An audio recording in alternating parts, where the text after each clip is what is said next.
The policy on education, Yes. since you've taken us to, we're actually talking about performance, but since you've taken us into education, yes. let's quickly look at that. Yes. The policy on education, do you think is the best for that state? Yes, of course. The measure of schools? Let me tell you why. What's a school? A building with roof on which you ride wherever you want to ride, and you call it St. Stephen's School. When I was in St. Stephen's School, in the 50s and 60s, I was the school librarian when I was in primary 6 before I went to Leisure Grammar School. We had a library. We had a school band. We had a football field. We went on excursions. We had end-of-year drama. Today, even secondary schools in Nigeria do no longer have football fields. They no longer have labs. In Igbomina, where I came from, no child had credit in mathematics in 12 years before I became chairman of local government in 2002. Only one child had credit in English in 12 years. It must be that God is either so wicked that he put the most intellectually stupid people on earth in Ora, or that the school system has failed the children. And the truth is, not only in Osun, throughout our republic, if we want to say the truth, the schools are failing our children. Most people don't realize it because in the Southwest, most people have pulled their children from the public schools, even in the villages. Aregbesola came in and said he must stem that tide. And what we are seeing is, as a result of that, people are seeing quality. People are returning to the schools. The schools, the teachers are being well paid. Osun State had the best record in Nigeria for paying its workers. Even when they were owed 2 months, about a few months ago. Yes. They were just paid just after. God bless you for saying that, because you are giving me a chance to be able to respond to that. When Aregbesola became governor, from day one, he had always paid on the 25th of the month or before. Most states of this republic do not do that. Even the federal government does not do that. I am a senator of this republic. I have not been paid my salary for July. My running cost for the third quarter that began on July 1 has not been paid. In fact, there was a report about that in today's newspaper, I think in the Punch. The truth is that people like to give a dog a bad name so they can hang it. We were all here when the president announced that thieves have interfered with oil flow and sales, and therefore the revenues have been diminished. Therefore, they're going to cut the allocation to all the states.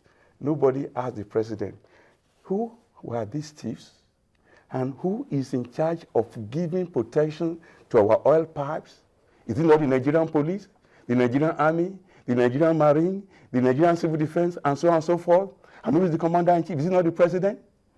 If he had to make that admission in a serious country, he will never have the temerity to ask for a second term.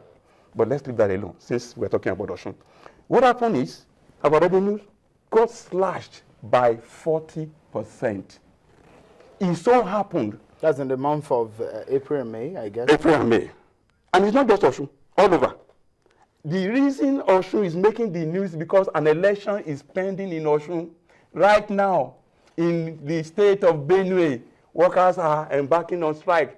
Primary school teachers in Benue were not paid for 8 months. That's a PDP state. What, is it a justification for the... No, it's not. It's not. For owing 2 months of worker salaries. No, good.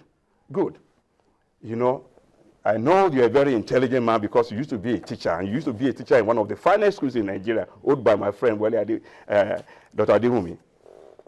Imagine a situation where your revenue was 4.6 million, and your salary was 3.6 million.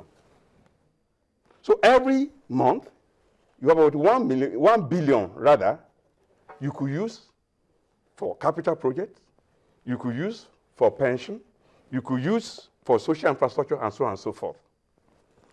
But when you cut this by 40%, you are now left with 2.8 billion. That means every month, what you get does not even pay the workers. You must now go and find a way to make the difference. He was able to do that for almost 8 months because he had stockpiled some money for the rainy day, hoping that this period of economic adversity will pass. Unfortunately, it did not pass. Not only was there a cut in the revenue, the federal government, in the way it monopolizes the revenues of the nation. Mind you, this money does not belong to the federal government. It belongs to the republic. Should be shared by an agreed formula between the 3 tiers of government. But the federal government abuses the republic by choosing when to dispense the money. As we are speaking right now. That's not against the constitution of the country, isn't it? That's what the constitution That's what? I said that's what the constitution permits. That sharing the president sharing formula that we Yes. But he said you should do it timely. It is not that you should share the money of May in July. You share the money of July in October. When you share the money of July and October, where do you expect the governor to pay the salary of September? So that's a major reason. That's the issue. Okay. All right. And what I'm saying is an issue that is in every state of Nigeria. There are only 2 states in this country that have a measure of viability in the absence of federal subvention, and that is Lagos and Kano. The oil-producing states, if they get their own free entitlement that is due to them because the oil is from their land. In fact, if you ask me, honestly, I want 100% derivation. If we have 100% derivation, all this rubbish about everybody wanting endless states, endless bureaucracy will end. But that's for another debate. The point I'm saying right now is when you have a revenue fall from 4.6 to 3.6, 2.8, and you have a constant budget, irreducible in the form of salary, what do? You either go and borrow money or you delay until you get a second month. If you get another month again, you now have 5.6. You don't have enough money to pay the 3.6. That's what happened. Unfortunately, because it's an election year, our governor has been blackmailed.